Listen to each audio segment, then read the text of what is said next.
পরিবহন ধর্মঘটে চরম বিপাকে পড়েছেন সাধারণ মানুষ। আসার পরে দেখতেছি ধর্মঘট ভোগান্তিতে তো আমরা তো জানি না, জানলে তো আর বাসাইতেন বাড়াইতাম না। সরকার এবং পরিবহন সেক্টরের বড় নেতা যারা, তাদের সাথে সমন্বয় করাটা উচিত ছিল। দাবি আদায়ে অনড় মালিকরা, সিদ্ধান্ত প্রত্যাহারের আহ্বান মন্ত্রীর। আবারও একদিনে একাধিক নিয়োগ পরীক্ষা, ধর্মঘটের কারণে অনেকে অংশ নিতে পারেননি, দুর্ভোগ পোহাতে হয় 7 কলেজে ভর্তিচ্ছুদেরও।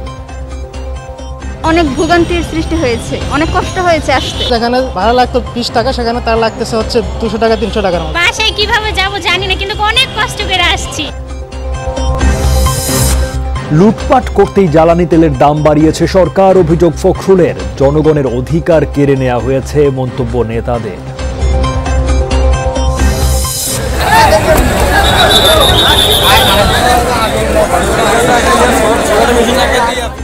রাজধানীর সোয়ারিঘাটে জুতার কারখানায় ভয়াবহ আগুনে 5 শ্রমিকের মৃত্যু, 2 ঘন্টায় নিয়ন্ত্রণে আনে ফায়ার সার্ভিস।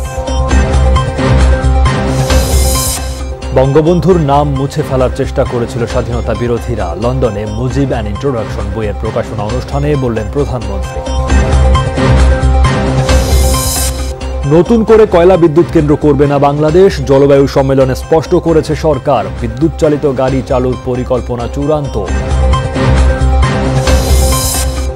বাড়ছে শিশুদের বিরল সিস্টিক ফাইব্রোসিস রোগ, অ্যান্টিবায়োটিকের জটিলতা বাড়ছে, দ্রুত শনাক্ত হলে নিরাময়যোগ্য বলছেন চিকিৎসকরা।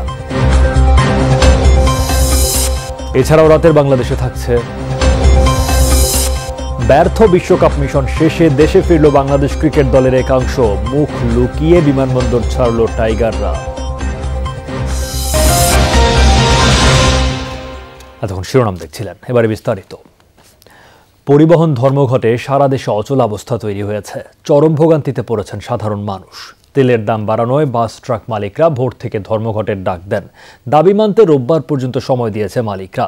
আর জনদুর্ভোগের কথা বিবেচনা করে ধর্মঘট প্রত্যাহারের আহ্বান জানিয়েছেন সড়ক পরিবহন মন্ত্রী। ডিজেল কেরোসিনের দাম বাড়ানোর প্রতিবাদে আকস্মিক ধর্মঘটের ডাক দেয় পরিবহন মালিকরা। এতে চরম জনদুর্ভোগ তৈরি হয়েছে। ছুটির দিন হলেও গন্তব্যে যেতে দুর্ভোগ পোহাতে হয় মানুষের। বিশেষ করে রাজধানীতে প্রবেশ ও বাইরে যাওয়ার জন্য যাত্রীরা পড়েন বিপাকে। পরীক্ষার জন্য এসেছি, পরীক্ষা তো হয়নি, ওইদিকে টাকা নষ্ট হয়েছে, আবার এদিকে যাওয়ার সময় তো গাড়ি পায় না, যদিও বা আসছি তারপরেও ভাড়া বেশি। যাত্রা শুরু করছে, এখন দেখা যাক কিভাবে যেখানে যেটা পাবো সেটা সেভাবেই যাবো আর কি। কালকে যদি আমাদেরকে নোটিশ দিয়ে দিত যে পরীক্ষাটা হবে না, তাহলে আমরা এত কষ্ট করে এখানে আসতে হইতো না আমাদের। সরকার এবং পরিবহন সেক্টরের বড় নেতা যারা, তাদের সাথে সমন্বয় করাটা উচিত ছিল, এটা আমার মনে হয়। রাজধানীর বাস টার্মিনালগুলোর ভেতরে বাস ঢুকিয়ে বা বাইরের রাস্তায় বাস পার্কিং করে চলাচল বন্ধ করে দেয় শ্রমিকরা। ব্যাগেজ বস্তা নিয়ে কাকতি মিনতি করতে দেখা যায় যাত্রীদের। টাঙ্গাইলে পড়াশোনা করি, ওখানেই থাকি, তো আসার পরে দেখতেছি ধর্মঘট ভোগান্তিতে তো আমরা বাড়িতে যাচ্ছি, কিন্তু এরকম তো আমরা তো জানি না, জানলে তো আর বাসাইতেন বাড়াইতাম না। একটা গাড়ি আপ ডাউন করলে ঢাকা ময়মনসিং 3000-2500 টাকা ইনকাম বাসে, সেই জায়গায় দেখা গেছে 100 লিটার তেল নিলে 1500 টাকা কম হয়। মালিকরা গাড়ি চালায় না বিধায় আমরা নিয়ে যেতে পারি না। মালিকরা গাড়ি যদি চালাতে আমরা চালাম, মালিক হইলে আগে, তারপর নাম। এদিকে সংবাদ সম্মেলনে পরিবহন মালিক সমিতি জানায়, দাবি আদায় না হওয়া পর্যন্ত ধর্মঘট চলবে। রোববারে 11টার মিটিং, তার আগ পর্যন্ত তো আমি কোনো সম্ভাবনা দেখি না।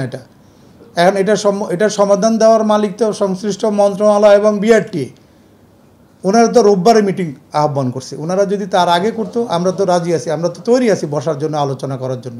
মানুষের দুর্ভোগের কথা বিবেচনা করে ধর্মঘট থেকে সরে আসার আহ্বান জানিয়েছেন সড়ক পরিবহন ও সেতু মন্ত্রী। পরীক্ষার্থী ও জনগণের দুর্ভোগের বিষয়টি বিবেচনায় নিয়ে তাদেরকে ধর্মঘট প্রত্যাহারের জন্য আমি আহ্বান জানাচ্ছি। 7 নভেম্বর বিআরটি এর ভাড়া পুনর্নির্ধারণ কমিটির বৈঠক অনুষ্ঠিত হওয়ার কথা আছে। মনিরুল ইসলাম, যমুনা নিউজ, ঢাকা। সহকর্মীদের কাছ থেকে সবশেষ তথ্য জানবার চেষ্টা করব এই ধর্মঘটের প্রভাব, সেই ব্যাপারে সহকর্মীরা বিভিন্ন জায়গা থেকে যোগ দিচ্ছেন। রাজধানীর সদরঘাট থেকে যোগ দিচ্ছেন সহকর্মী তাজনুর ইসলাম, এছাড়া চট্টগ্রাম রেল স্টেশন থেকে সহকর্মী আলামিন শিকদার ইতিমধ্যে যুক্ত হয়েছেন আমার সঙ্গে। তাজনুরের কাছে যেতে চাই। তাজনুর, যেহেতু দূরপাল্লার যানবাহনগুলো বন্ধ, বাস বন্ধ বা অন্যান্যভাবে যাওয়ার সুযোগ নেই, ফলে বিকল্প যে দুটি অপশন মানুষের কাছে রয়েছে, সাধারণ মানুষের কাছে যে দুটি বিকল্প রয়েছে, তার একটি লঞ্চ বা নৌযান, ফলে সেখানে বাড়তি চাপ পড়ার কথা। সেই দিকে আপনি কেমন তৎপরতা বা কেমন প্রভাব দেখছেন?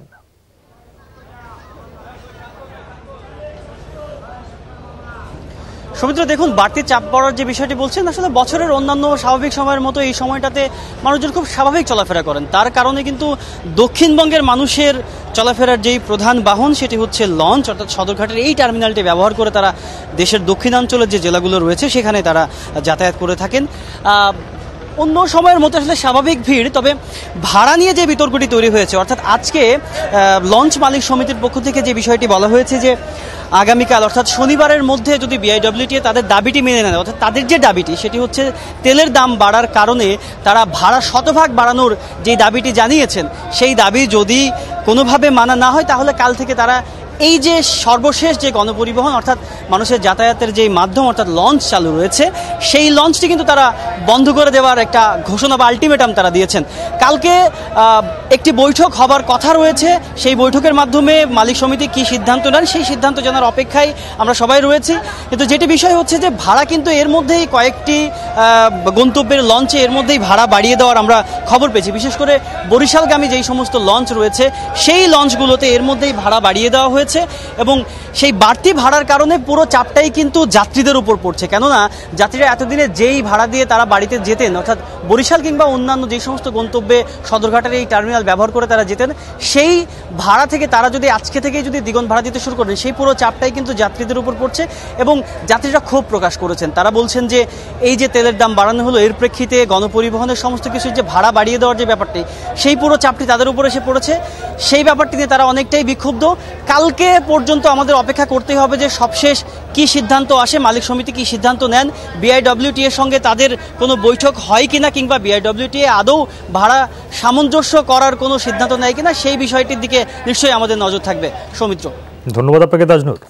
চট্টগ্রামে আলামিন শিকদারের কাছে যে আলামিন, রেল স্টেশনের কি অবস্থা দেখছেন?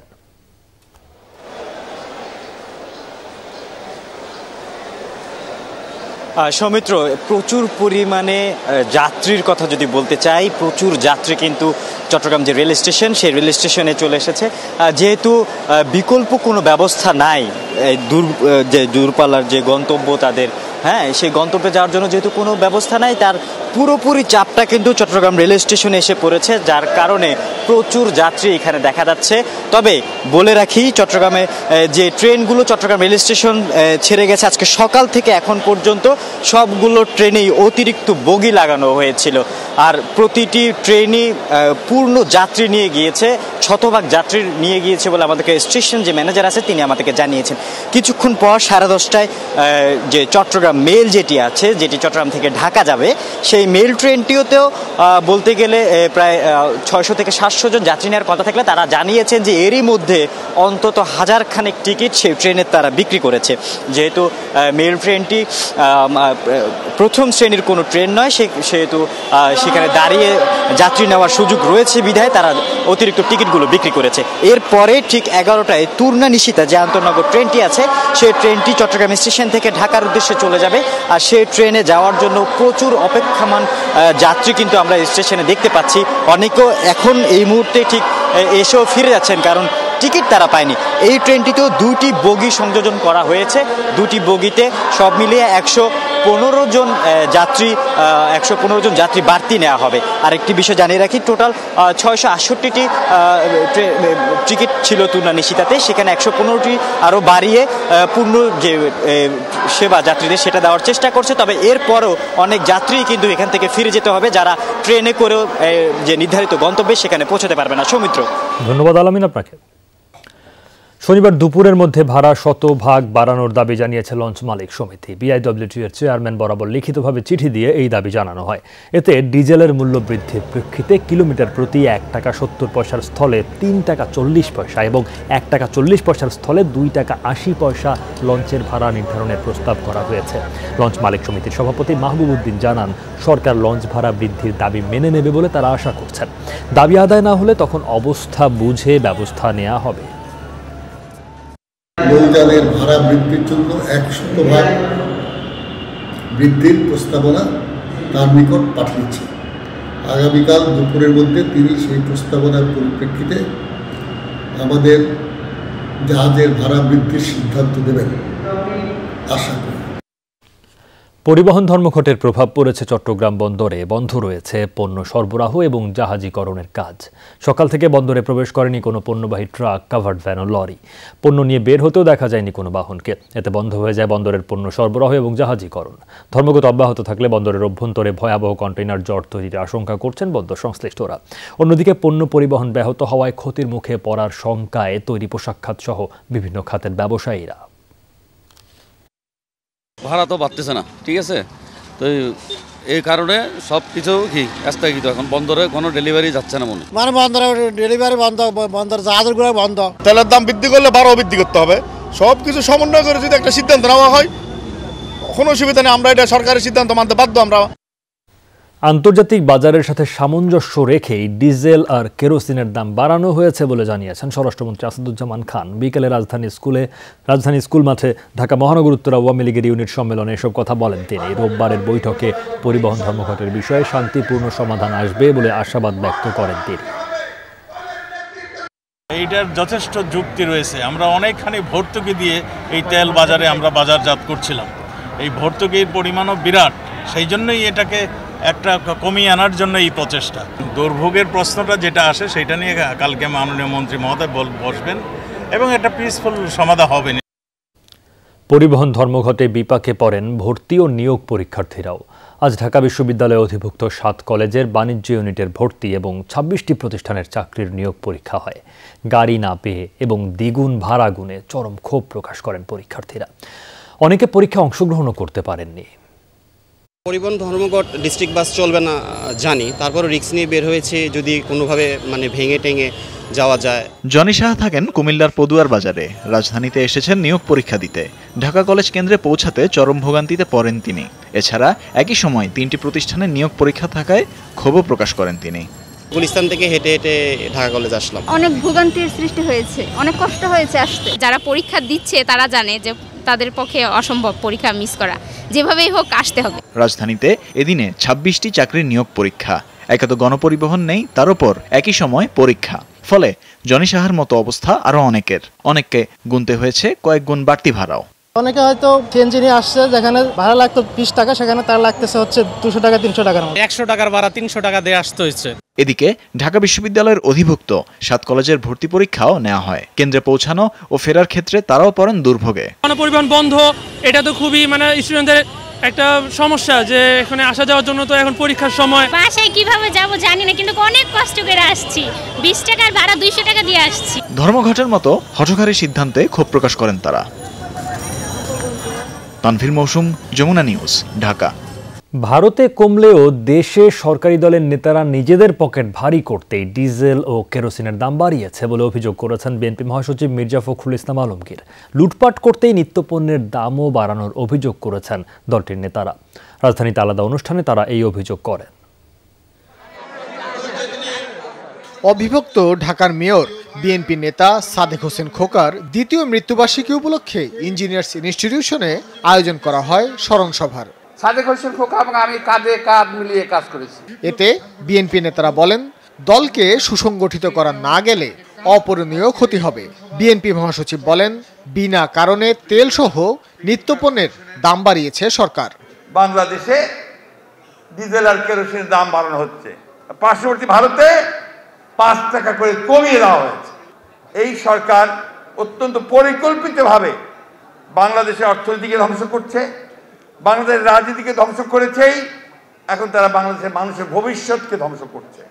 প্রেস ক্লাবের সামনে আয়োজিত এক মানববন্ধনে দলের স্থায়ী কমিটির সদস্য আমির খসরু মাহমুদ চৌধুরী বলেন, জনগণের অধিকার কেড়ে নিয়েছে বর্তমান সরকার। এই ডিজেলের কারণে শুধু সাধারণ মানুষ আগামী দিনে আপনাদের বাস ভাড়া, ট্রাক ভাড়া, রিক্সা ভাড়া সব করা বাড়বে এবং সবচেয়ে বড় ক্ষতিগ্রস্ত হবে বাংলাদেশের কৃষকরা। পরিবহন ধর্মঘটের কারণে জনগণের দুর্দশা আরও বেড়েছে বলেও মন্তব্য করেন বিএনপি নেতারা। যমুনা নিউজ, ঢাকা। রাজধানীর সোয়ারীঘাটে ভয়াবহ আগুনে প্রাণ গেল 5 জনের, আহত হয়েছেন 2 জন। পুড়ে গেছে গনিমিয়ার হাট সহ রুমানা রাবার ইন্ডাস্ট্রিজ নামের একটি জুতার কারখানা। এই কারখানা থেকে আগুনের সূত্রপাত। গভীর রাতের এই আগুন প্রায় 2 ঘন্টার চেষ্টায় নিয়ন্ত্রণে আনে ফায়ার সার্ভিসের 8টি ইউনিট। রাজধানীর সোয়ারীঘাটের গনিমিয়ার হাট এলাকার জুতা তৈরির কারখানা রুমানা ইন্ডাস্ট্রিজে হঠাৎ আগুন। বৃহস্পতিবার রাত 1:15টার দিকে খবর পেয়ে ঘটনাস্থলে আসে ফায়ার সার্ভিস। আগুন নেভাতে একে একে যোগ দেয় 8টি ইউনিট। প্রায় 2 ঘন্টার চেষ্টায় আগুন নিয়ন্ত্রণে আসে। দৌড়ে আসছি, আসে তখন মানুষ কম ছিল, মানে কেউ ডরে আগে বাড়ে নাই তারের লেগা, যদি তার ছিঁড়া মাথায় পড়ে আর আগুন ধরতে আছে। ধরার পরে এক সময় যে পলিথিন ধরে গেছে, পদ্মা উপরে যে পদ্মা ছিল, পদ্মা ধরার পর এখানে একটা মাংসের দোকান আছে, মাংসের দোকানে কিছু চুবড়ি আছে, ওইখান থেকে দইরা এই কারখানায় আগুনটা করছে। ফায়ার সার্ভিসের কর্মকর্তারা জানান আগুনের ধোঁয়ায় শ্বাসরোধে মারা গেছেন 5 জন, আহত হয়েছেন আরও 2 জন। এই লোকগুলো আসলে নিম্ন আয়ের লোক যারা ফ্যাক্টরিতে কাজ করে এবং রাতের বেলা ফ্যাক্টরিতে অবস্থান করে। তারা এক জায়গায় ছিল এবং তারা শ্বাসরোধ হয়ে মারা গেছে। দ্রুত হস্তক্ষেপ করার কারণে আশেপাশে অনেক বাসাবাড়ি, দোকানপাট, এখানে 3 তলা টিনের ঘরও আছে, ওগুলো রক্ষা করা সম্ভব হয়েছে। তবে আগুন লাগার কারণ সম্পর্কে প্রাথমিকভাবে কিছুই জানা যায়নি। এ বিষয়ে তদন্ত চলছে, জানিয়েছে পুলিশ। এরপরে আমরা বাকি কাজগুলো সম্পূর্ণ হওয়ার পরে বুঝতে পারবো যে এখানে ক্ষয়ক্ষতির পরিমাণ কি হয়েছে। সবকিছুই তদন্তের একটা বিষয় আছে, সবকিছুর একটা প্রসিডিওর আছে, প্রসিডিওর অনুযায়ী বিধি মোতাবেক সকল কিছুরই ব্যবস্থা হবে। অগ্নিকাণ্ডের পর থেকে পলাতক জুতা তৈরির কারখানার মালিক হাজী রফিক। চকবাজার, সোয়ারীঘাট কিংবা পুরান ঢাকার এই অঞ্চলগুলোতে অগ্নিকাণ্ড এখন যেন নিয়মিত ঘটনা। ফায়ার সার্ভিসের কর্মকর্তারা বলছেন ব্যক্তিগত সর্বোচ্চ সতর্কতা এবং সঠিক সময়ে ফায়ার সার্ভিসে খবর দেওয়া গেলেই এই ধরনের দুর্ঘটনার ক্ষয়ক্ষতির পরিমাণ কমানো সম্ভব হবে। তাজনুর ইসলাম, যমুনা নিউজ, ঢাকা। বঙ্গবন্ধু শেখ মুজিবুর রহমানের নাম দেশের ইতিহাস থেকে মুছে ফেলার অপচেষ্টা করা হয়েছিল বলে জানিয়েছেন প্রধানমন্ত্রী শেখ হাসিনা। যুক্তরাজ্যে মুজিব অ্যান্ড ইন্ট্রোডাকশন বইয়ের প্রকাশনা অনুষ্ঠানে তিনি কথা বলেন। শেখ হাসিনা বলেন, ভাষা আন্দোলন থেকে শুরু করে স্বাধীনতা যুদ্ধে সকল ক্ষেত্রে জাতির পিতার অবদান মুছে দিতে চেয়েছিল স্বাধীনতা বিরোধী অপশক্তি। এখন এই বইয়ের মাধ্যমে সকল ইতিহাস তুলে ধরা হবে।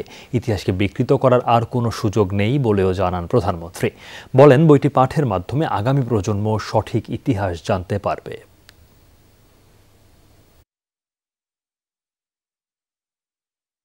আমার নাম মুছে ফেলা হয়েছে। ভাষা আন্দোলনে ওনার যে কোনো অবদান আছে বা স্বাধীনতা আন্দোলনে ওনার যে কোনো অবদান আছে সেটা ইতিহাসে নাই। একজন মেজর কোন ড্রাইভার উপরে দাঁড়িয়ে একটা বাঁশি বাজালো দেশ স্বাধীন হয়ে গেল, এই ছিল ইতিহাস। এই বই থেকে পুরো ইতিহাসটা পাওয়া যাবে। আমি এটা পাবলিশ করব। সিরাজগঞ্জের রায়গঞ্জে নলকা ইউনিয়ন পরিষদে আওয়ামী লীগ মনোনীত চেয়ারম্যান প্রার্থী নির্বাচনী কার্যালয় পুড়িয়ে দেওয়ার অভিযোগ উঠেছে। গতরাতের কোনো এক সময় দুর্বৃত্তরা আগুন দেয় বলে অভিযোগ করেন নৌকার প্রার্থী আবু বকর সিদ্দিক। তিনি বলেন, নেতাকর্মীরা গভীর রাত পর্যন্ত কার্যালয়ে ছিলেন, তারা চলে যাবার পর কেউ আগুন দিয়েছে। এতে শামিয়ানা, কিছু প্লাস্টিকের চেয়ার ও অফিসের সামনে থাকা নৌকার প্রতিকৃতি পুড়ে যায়। এদিকে মাদারীপুরের কালকিনিতে নির্বাচনী সহিংসতা, বাড়িঘরে হামলা ও হত্যা চেষ্টার অভিযোগে আলীনগর ইউনিয়নে নৌকা প্রতীকের প্রার্থীর বিরুদ্ধে সংবাদ সম্মেলন করেছেন স্বতন্ত্র প্রার্থী হাফিজুর রহমান মিলন সর্দার। সকালে নিজ বাসভবনে সংবাদ সম্মেলনে অভিযোগ করেন, নৌকার প্রার্থী শাহিদ পারভেজের লোকজন সম্প্রতি তাকে হত্যার উদ্দেশ্যে বাড়িঘরে হামলা চালায়। অভিযোগ দিলেও এখন পর্যন্ত কোনো ব্যবস্থা নেওয়া হয়নি বলেও জানান তিনি। ইউপি নির্বাচন সামনে রেখে উত্তপ্ত হয়ে উঠেছে নারায়ণগঞ্জের রূপগঞ্জ এলাকায়। পুলিশের তালিকাভুক্ত অপরাধীদের বিস্তার থাকায় প্রতিনিয়ত ঘটছে নানা অপ্রীতিকর ঘটনা। যে কোনো সময় প্রাণহানি কিংবা আইনশৃঙ্খলা পরিস্থিতির অবনতির শঙ্কায় দিন কাটছে এলাকাবাসী। এক প্রার্থীকে জেতাতে মাঠে নেমেছে স্থানীয় প্রভাবশালীরা। এই অবস্থায় আশঙ্কা তৈরি হয়েছে সুষ্ঠু ভোট নিয়ে। তবে প্রশাসন বলছে, যে কোনো মূল্যে একটি গ্রহণযোগ্য নির্বাচনের আয়োজন করা হবে। দ্বিতীয় ধাপে নির্বাচন রূপগঞ্জের কায়েতপাড়া ইউনিয়নে। শুরু থেকেই প্রতিপক্ষকে হুমকি ধামকি আর নানা ধরনের অপরাধ কর্মকাণ্ডে উৎকণ্ঠায় এখানকার ভোটাররা। ইউনিয়নের চনপাড়া পুনর্বাসন কেন্দ্রে আছে ভাসমান লক্ষাধিক মানুষ। এদের মধ্যে ভোটার 22,000। সন্ত্রাসের জনপদ হিসেবে পরিচিত চনপাড়া বস্তিতেই পুলিশের তালিকাভুক্ত অপরাধী 1000-এরও বেশি। এখানে অস্ত্র ব্যবসা থেকে শুরু করে সব ধরনের অপরাধ কর্মকাণ্ড চলে নির্বিঘ্নে। অভিযোগ, নির্বাচনকে কেন্দ্র করে সেখানকার সন্ত্রাসীরা হয়ে উঠেছে সক্রিয়। আমরা দেখতে পাচ্ছি অনেক জায়গায় অনেক সময় বহিরাগত মানুষের আনাগোনা। আমরা কি করে কেমনে আমরা ভোট দিব, এটা আমরা খুব আতঙ্ক আছি। আমাদের এটা করব ওইটা করব, আমরা ভোট এমনি দিয়ে 1 মিনিট সময় দিতে পারবো না, চলে আসতে হবে, পরে হারা নিজে ইচ্ছা মতন ভোট মেরে নিব। প্রার্থীদের অভিযোগ, প্রভাবশালীরা নেমেছে মাঠে, তারা পেশি শক্তি দিয়ে নির্বাচন প্রভাবিত করার চেষ্টা করছে। মন্ত্রীর ছেলে যে পাপ্পা গাজী এখনও মাঠে আছেন এবং প্রতিদিন তার মা, তার সে এবং তার বাহির থেকে বহিরাগতরা এসে ত্রাসের রাজত্ব কায়েম করছে। আমাদের মন্ত্রী মহোদয়ের ছেলে পাপ্পা গাজীর নির্দেশে ওনার কিছু বহিরাগত সন্ত্রাসীরা অন্যায়ভাবে আমাদের কর্মীদের মাঝে ঝাঁপিয়ে পড়ে। এই প্রার্থীর অভিযোগের সত্যতাও মিলেছে। এক প্রার্থীকে জেতাতে মাঠে নেমেছেন স্থানীয় এমপি ও তার পরিবারের লোকজন। প্রকাশ্যেই তারা অংশ নিচ্ছেন মিটিং মিছিলে, ভঙ্গ করছেন নির্বাচনী আচরণবিধি। আমাদের একটা নৈতিক দায়িত্ব হইতেছে শয়তান খেদানো। গ্যাসের ব্যাপার আমরা চিন্তা করবে না, গ্যাসের ব্যাপার আমি মন্ত্রী মহোদয়ের সাথে কথা হয়েছে এবং মন্ত্রিসভা আশ্বাস দিয়েছে। নির্বাচন ঘিরে এই ইউনিয়নে একের পর এক সহিংসতার ঘটনায় ক্ষুব্ধ নির্বাচন সংশ্লিষ্ট কর্মকর্তারাও। পরিস্থিতি নিয়ন্ত্রণে মোতায়েন করা হয়েছে বিজিবি। এই বাংলাদেশে প্রথম যে নির্বাচনে এতদিন আগে থেকে বিজিবি নামাতে আপনাদের জন্য এই রেকর্ড আপনাদের জন্য খুব ভালো না, কিন্তু লজ্জা থাকলে আপনাদের তালি দেওয়া বন্ধ করা উচিত। সভ্য আচরণ করেন, নির্বাচনটা 11 তারিখ, তারপরের দিন আপনারা কি এক জায়গায় থাকবেন না? এই জিনিসটা খুব একটা ভালো লক্ষণ। আমার মনে হয় যাদের জন্য এত কিছু করতে হয়েছে তার লজ্জা পাওয়া উচিত। পেশি শক্তি দেখায়েন না। আমরা আজকে থেকে কিন্তু অন্য রূপে অন্যভাবে এগুলাকে আইনের মধ্যে আমরা ব্যবস্থা গ্রহণ করব। আগামী 11 নভেম্বর নির্বাচন হবে কায়েতপাড়া ইউনিয়নে। Murshiduzzaman Himu, Jamuna news. 11 November union পরিষদ নির্বাচনের সহিংসতায় আর কোনো মায়ের বুক যেন খালি না হয়, এমন মন্তব্য করেছেন নির্বাচন কমিশনার মোহাম্মদ রফিকুল ইসলাম। সকালে নারায়ণগঞ্জ সদর উপজেলা অডিটোরিয়ামে নির্বাচন উপলক্ষে প্রতিদ্বন্দ্বী প্রার্থীদের সাথে মতবিনিময়ে তিনি একথা বলেন। এ পর্যন্ত নির্বাচনী সহিংসতায় 4 জন মারা গেছেন। রফিকুল ইসলাম বলেন, নির্বাচনে সুষ্ঠু পরিবেশ দেখতে চায় কমিশন। কেউ পরিবেশ বিঘ্নিত করার চেষ্টা করলে তাকে আইনের আওতায় আনা হবে।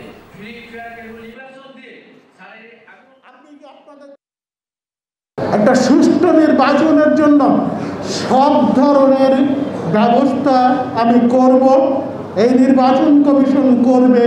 যে পরিবেশটাকে বিঘ্নিত করার চেষ্টা করবেন, নষ্ট করার চেষ্টা করবেন, তাকে আমরা আইনের আওতায় আনব।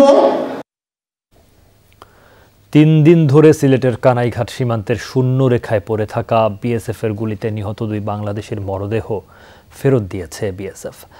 বিকেলে দুদেশের সীমান্তরক্ষী বাহিনীর অধিনায়ক পর্যায়ে পতাকা বৈঠক শুরু হয়। বৈঠকে মরদেহ ফিরিয়ে দেওয়ার কথা জানায় বিএসএফ। বৃহস্পতিবার বিকেলেও ক্যাম্প কমান্ডার পর্যায়ে আলোচনা হয়েছিল, তবে মরদেহ বাংলাদেশ অংশে ফেরত আনার বিষয়ে কোনো সিদ্ধান্ত হয়নি। এদিকে হত্যাকাণ্ডের বিচার চাইছে 2 নিহতের পরিবার। বুধবার কানাইঘাটের ডোনা এলাকার 4 জন বাসিন্দা সীমান্ত এলাকায় গেলে গুলি ছোড়ে বিএসএফ। ঘটনাস্থলে মারা যান আরিফুর রহমান ও আসকর।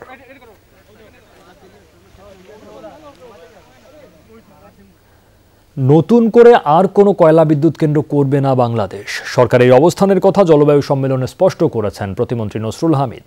জানান, দূষণ কমাতে বিদ্যুৎ চালিত গাড়ি চালুর পরিকল্পনা চূড়ান্ত করছে সরকার। স্কটল্যান্ড থেকে মাহফুজ মিশুর রিপোর্ট। উৎপাদনে এসেছে কয়লা নির্ভর পায়রা বিদ্যুৎ কেন্দ্র। সুন্দরবন সংলগ্ন এলাকায় শেষের দিকে রামপাল তাপবিদ্যুৎ কেন্দ্রের কাজ। কক্সবাজারে দ্রুত গতিতে বাস্তবায়িত হচ্ছে মাতারবাড়ি কয়লা বিদ্যুৎ কেন্দ্র। অবশ্য পরিকল্পনায় থাকা 10টি কয়লা বিদ্যুৎ প্রকল্প বাতিল করেছে সরকার। এর ফলে 10 থেকে 12 বিলিয়ন ডলারের বিদেশি বিনিয়োগ চলে গেছে বাংলাদেশ থেকে। বিদ্যুৎ বিভাগ বলছে, পরিবেশ রক্ষায় নতুন আর কয়লা বিদ্যুৎ নয়। এই মুহূর্তে বলতে পারি যে আমরা কোনো নতুন করে আর কয়লা দিতে পারবো না, কিভাবে রিনিউয়েবল এনার্জিটা নিব। তবে আমরা চিন্তা করছি এখন নেপাল এবং ভুটান থেকে ট্রান্সমিশন লাইন দিয়ে নিয়ে আসার জন্য, সেটাও ভেরি এক্সপেন্সিভ, সেখানে আমাদের ইনভেস্টমেন্ট দরকার। জলবায়ু সম্মেলনে নবায়নযোগ্য জ্বালানির পক্ষে সরব ছিল অনেক দেশ। বাংলাদেশ বলছে, সংকট না থাকায় গণপরিবহনেও আগামীর জ্বালানি হবে বিদ্যুৎ। ভেহিকলগুলোতে ইভি এখনই চালু করা উচিত, চার্জিং স্টেশন এখনই বসানো উচিত, এবং ইভি পলিসি সহ বিআরটিকে এখনই উচিত যে রেজিস্ট্রেশনটা কীরকমভাবে হবে, বিশেষ করে ইলেকট্রিক ভেহিকল। এটা কিন্তু আমরা না করলেও সারা বিশ্ব চলে যাচ্ছে। আগামী 5-6 বছরের মধ্যে সমস্ত কার ম্যানুফ্যাকচার কিন্তু বন্ধ করে দিবে পেট্রোল চালিত গাড়ি। আর আমরা যদি সেখানে যেতে পারি, আমরা প্রায় $1.5 বিলিয়ন কিন্তু সেভ করতে পারবো ফরেন কারেন্সি। সৌর বা বায়ু থেকে নয়, পরিবেশ বান্ধব বিদ্যুৎ পেতে আমদানি করা জলবিদ্যুতের দিকে সরকার গুরুত্ব দিচ্ছে বলেও জানিয়েছে মন্ত্রণালয়। জলবায়ু পরিবর্তনের প্রভাব মোকাবেলায় বাংলাদেশ যতটা সোচ্চার, কয়লা ভিত্তিক বিদ্যুৎ কেন্দ্র বন্ধের ব্যাপারে ততটা সোচ্চার এখনো না। সরকার বলছে সেটি সম্ভাবনা এই মুহূর্তে তাদের পক্ষে। তবে বিশ্ব সম্প্রদায়ের কাছে যে অঙ্গীকার করলো সরকার, তা কতখানি বাস্তবায়িত হয় তার দিকে নিশ্চিতভাবে খেয়াল রাখবে আন্তর্জাতিক সম্প্রদায়। আর সেটি না রাখতে পারলে যে বাংলাদেশ ভাবমূর্তির সংকটে পড়বে তাও বলার অপেক্ষা রাখে না। Mahfuz Mishu, Jamuna news, Glasgow, Scotland. বিশ্বের অনেক দেশ কয়লা ভিত্তিক বিদ্যুৎ প্রকল্প থেকে বের হয়নি, তবে বাংলাদেশ বেরিয়ে আসছে, যা দেশের জন্য খুবই ইতিবাচক বলে জানিয়েছেন পররাষ্ট্রমন্ত্রী ডক্টর এ কে আব্দুল মোমেন। বিকালে লন্ডন থেকে জুম প্ল্যাটফর্মে এক প্রেস কনফারেন্সে সাংবাদিকদের তিনি কথা বলেন। পররাষ্ট্রমন্ত্রী জানান, বন রক্ষায় রাজনৈতিক অঙ্গীকার রয়েছে, তবে জলবায়ু সম্মেলনে বনভূমি রক্ষায় 126টি দেশ সই করলেও বাংলাদেশ সই না করার বিষয়ে মন্ত্রী বলেন, যে কোনো দেশে 25% বনভূমি থাকতে হয়, বাংলাদেশে রয়েছে 24% বনভূমি, সে কারণে ওই প্রস্তাবে সই করা হয়নি। বিশ্ব জলবায়ু সম্মেলনে বাংলাদেশ থেকে যেসব প্রস্তাব দেওয়া হয়েছে সেটা ঢাকা গ্লাসগো ঘোষণায় গৃহীত হয়েছে বলেও জানান পররাষ্ট্রমন্ত্রী। আমি প্রথমে ধন্যবাদ জানাই আপনাকে, সাথে সাথে আমাদের লন্ডনস্থ সম্প্রতি আইপিসিসির 6 রিপোর্ট করে অনেকে বড় বড় দেশ যেটা কোল বেস পাওয়ার প্ল্যান্ট আছে, মাননীয় প্রধানমন্ত্রী আপনি জানেন যে 10টি কয়লা বেসড আপনার পাওয়ার প্ল্যান্ট, যার জন্য আমরা প্রায় $12 বিলিয়ন বৈদেশিক মুদ্রা অর্জন করতে পারতাম, এইগুলোকে আপনার ক্যান্সেল করে দিয়েছে। উন্নত চিকিৎসার জন্য ব্যাংকক গেছেন জাতীয় সংসদের বিরোধী দলীয় নেতা ও জাতীয় পার্টির প্রধান পৃষ্ঠপোষক রওশন এরশাদ। বিকেল 5টায় শাহজালাল আন্তর্জাতিক বিমানবন্দর থেকে থাইল্যান্ডের উদ্দেশ্যে ঢাকা ছেড়ে যায় এয়ার অ্যাম্বুলেন্সটি। ব্যাংককের বামরুনগ্রাদ হাসপাতালে তাকে ভর্তি করা হয়েছে, সেখানে চিকিৎসা নেবেন তিনি। ছেলে রাহগীর আল মাহি এরশাদ এমপি গণমাধ্যমকে এই তথ্য নিশ্চিত করেছেন। এ সময় তিনি মায়ের দ্রুত আরোগ্য ও সুস্থতার জন্য দেশবাসীর কাছে দোয়া কামনা করেন। প্রায় 3 মাস সম্মিলিত সামরিক হাসপাতালে চিকিৎসাধীন ছিলেন। শ্বাসকষ্ট ও ফুসফুসে কার্বন ডাই অক্সাইডের মাত্রা বৃদ্ধির কারণে গত 15 আগস্ট রওশন এরশাদকে হাসপাতালে ভর্তি করা হয়েছিল। শিশুদের ঘন ঘন কাশি বা শ্বাসকষ্ট হলে সবসময় যে নিউমোনিয়া বা অ্যাজমা হবে তা কিন্তু নয়। টানা 1 বছরের বেশি বা দীর্ঘমেয়াদী এসব সমস্যায় ভোগা শিশুটি সিস্টিক ফাইব্রোসিস নামের জন্মগত রোগে ভুগছে কিনা তা ভেবে দেখতে হবে। বিরল হলেও ক্রমেই এই অঞ্চলে বাড়ছে সিস্টিক ফাইব্রোসিসে আক্রান্তের সংখ্যা। সিস্টিক ফাইব্রোসিস নিয়ে রিয়াজ রেহানের দুপর্বের রিপোর্টের প্রথম রিয়াজ। তখন তো অস্থির হয়ে যায়। যন্ত্রণার সময়গুলো মনে পড়লে মুছে পড়ে 10 বছরের মুনতাহা। যখন জ্বর উঠতো তখন করতে পারতাম না, কম্বলের নিচ থেকে বাইরে হতে পারতাম না, শ্বাস আটকে আসতো গলায়। 5 বছর ধরে চিকিৎসা চলছে তার, কখনো নিউমোনিয়া, কখনো এজমা, কখনো বা যক্ষার চিকিৎসা। দীর্ঘ চিকিৎসা শেষে জানা গেল মুনতাহা ভুগছে জন্মগত সিস্টিক ফাইব্রোসিসে। বিভিন্ন হসপিটালে ট্রিটমেন্ট করাই, বিভিন্ন ডাক্তারের কাছে। ওটা অনেকে বলে এজমা, অনেকে বলেন যে আপনার এটাকে ওই টিবি। সব টেস্ট করাইছি কিন্তু আমরা এটাই করাই না। এটা না করাতে আমাদের সবচেয়ে বড় ভুল হয়েছে আর কি। 12 বছরে ওজন মাত্র 18 কেজি। 7 বছর ধরে ভুল চিকিৎসা চলে খুলনার আরিফা আক্তারের। ছোটবেলায় আমার প্রথমে কাশি হয়েছে, তারপরে খেলাধুলা হাঁটাচলা করলে হাঁপানি শুরু হয়ে যেত। চিকিৎসা বিজ্ঞানীদের মতে 7 নম্বর ক্রোমোজোমের কিছু অস্বাভাবিক আচরণের কারণে জন্মগতভাবেই এই রোগ নিয়ে জন্মায় মানব শিশু। পাশ্চাত্যের মতো এই অঞ্চলেও বাড়ছে সিস্টিক ফাইব্রোসিসে আক্রান্তের সংখ্যা। গেল 2 মাসে 9% রোগীর শরীরে শনাক্ত হয় এই রোগ। There are increasing number of children who are diagnosed as cystic fibrosis. We may be seeing around 4 to 5 children who are newly diagnosed as cystic fibrosis from Bangladesh. এই রোগ নিয়ে কয়েক বছর ধরে কাজ করছেন জাতীয় বক্ষ ব্যাধি ইনস্টিটিউট ও হাসপাতালের সহযোগী অধ্যাপক ডাক্তার MS খালেদ। জানান, ঘন ঘন ঠান্ডা, কাশির সঙ্গে ওজন কমে যাওয়া, ঘন ঘন ডায়রিয়া, আঙ্গুলের অগ্রভাগ মোচা হয়ে যাওয়া বা ক্লাম্বিংয়ের মতো লক্ষণ দেখা দিলে সিস্টিক ফাইব্রোসিস হয়েছে বলে ধারণা করা হয়। একসময় আমাদের এখানে একটা প্রচলিত ধারণা ছিল যে সিস্টিক ফাইব্রোসিস সাদা চামড়ার রোগ, এটা আমাদের এখানে হয় না।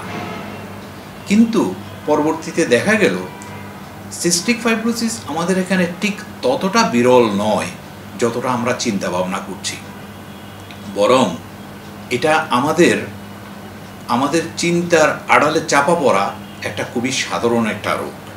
ধারণা না থাকায় বছরের পর বছর সঠিক চিকিৎসার অভাবে একসময় যখন রোগটি ধরা পড়ে তখন তেমন কিছু করার থাকে না বলে জানান ডাক্তার খালেদ। দীর্ঘদিন ধরে একই রোগ নিয়ে বিভিন্ন রকম চিকিৎসা পেতে পেতে একটা সময় ফুসফুসে ব্রঙ্কিয়েক্টিসিস মানে ছোট ছোট ইনফেকশন হয়ে ছোট ছোট ছিদ্র হয়ে যায়, ব্রঙ্কিয়েক্টিসিস ডেভেলপ করে, যেটা ইরিভার্সিবল। আর কখনো এটা এমন মানে ফুসফুসের আর কখনো এটা ফিরে আসে না স্বাভাবিক অবস্থায়। সিস্টিক ফাইব্রোসিস or CF এ রোগের চিকিৎসা কিছুটা জটিল ও সময় সাপেক্ষ, তবে সঠিক সময়ে রোগ নির্ণয় হলে অনেকটাই নিরাময়যোগ্য বলে জানান চিকিৎসকরা। রিয়াজ রায়হান, যমুনা নিউজ, ঢাকা। বিশ্বকাপ মিশন শেষে দেশে ফিরেছে টাইগাররা। ফ্লাইট ডিলে হওয়ায় নির্ধারিত সময়ের 25 মিনিট পর বিকেল 5:20 হযরত শাহজালাল আন্তর্জাতিক বিমানবন্দরে পৌঁছান ক্রিকেটাররা। অবশ্য সংবাদ মাধ্যমের সাথে কথা বলেননি কেউ, একরকম মুখ লুকিয়েই বিমানবন্দর ত্যাগ করেছেন তারা। মরুর দেশ থেকে ফেরা বাংলাদেশ দলের জন্য ঢাকাতেও অপেক্ষা করছিল মরুভূমি। দ্বিপাক্ষিক সিরিজ কিংবা ICC টুর্নামেন্ট যেটাই খেলে ফিরুক না কেন, টাইগারদের বরণে বিমানবন্দরে জড়ো হয় কিছু সমর্থক। এটাই যেন হয়ে গিয়েছিল রীতি। তবে এবার সমর্থকরাও নিদারুণভাবে মুখ ফিরিয়ে নিয়েছেন ক্রিকেটারদের দিক থেকে। উপস্থিত ছিলেন না সংবাদকর্মী ছাড়া কেউ।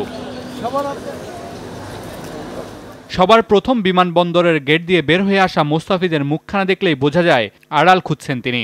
আপাতত ক্রিকেটাররাও চান না সমর্থকদের সামনাসামনি হতে। একে একে শামীম পাটোয়ারি, শরীফুল, রুবেলরা বের হয়ে এলেন কালো মুখে।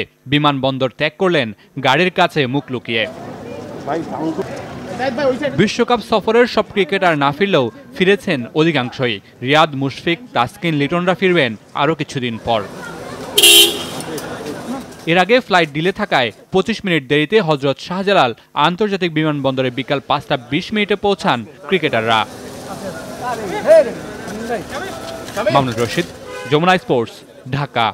ফেব্রুয়ারি নাগাদ করোনা ভাইরাসের নতুনভাবে আরও 5 লাখ মানুষের মৃত্যু দেখতে পারে বিশ্ব। বৃহস্পতিবার বিশ্ব স্বাস্থ্য সংস্থা জানায় এই আশঙ্কা। সংস্থাটির আঞ্চলিক পরিচালক ডক্টর হান্স ক্লুগ জানান, আবারও মহামারীর কেন্দ্রস্থল হয়ে উঠতে পারে ইউরোপ, কারণ অঞ্চলটির অর্ধশতাধিক দেশে এখনও কোভিডের সংক্রমণ অব্যাহত। পাশাপাশি মধ্য এশিয়ার কয়েকটি দেশকেও এই তালিকায় রেখেছে WHO। ফলে আগামী 4 মাসে হু হু করে বাড়বে প্রাণহানি। করোনার ক্রমবর্ধমান পরিস্থিতিকে গুরুতর এবং উদ্বেগজনক আখ্যা দেন তিনি। করোনা ভাইরাসের ভয়াবহ ঝুঁকিতে ইউরোপের প্রত্যেকটি দেশ এবং মধ্য এশিয়া, ইউরোপীয় অঞ্চলের 53টি দেশে উদ্বেগজনক হারে বাড়ছে সংক্রমণ। আবারও মহামারীর কেন্দ্রস্থলে পরিণত হবে ইউরোপ। পার্থক্য শুধু বর্তমানে আমরা জানি কি করতে হবে। এখন থেকেই শক্ত অবস্থানে যাওয়া উচিত স্বাস্থ্যবিদ এবং রাজনীতিকদের। সাধারণ মানুষেরও সচেতন হওয়া জরুরি। কোভিড-19 মোকাবেলায় বদলাতে হবে কৌশল। কোভিড সংক্রমণের পর ফুসফুসের জটিলতা এবং মৃত্যুর জন্য মানবদেহের একটি জিনকে শনাক্ত করল অক্সফোর্ড বিশ্ববিদ্যালয়ের গবেষক দল, যার বৈজ্ঞানিক নাম দেওয়া হয়েছে LZTFL1। এটি শনাক্তে মলিকুলার প্রযুক্তির পাশাপাশি কৃত্রিম বুদ্ধিমত্তার সহযোগিতা নিয়েছেন গবেষকরা। তাদের দাবি, ঝুঁকিপূর্ণ জিনটি বহনকারী 60% মানুষ দক্ষিণ এশিয়ার বাসিন্দা। এছাড়া ইউরোপীয় বংশোদ্ভূত 15% মানুষের দেহেও এটি শনাক্ত হয়েছে। তবে আফ্রিকা ও ক্যারিবীয় অঞ্চলের উপস্থিতি মাত্র 2% মতো। পর্যবেক্ষণে দেখা গেছে ভ্যাকসিনের মাধ্যমে কমানো সম্ভব জিনটির কর্মক্ষমতা।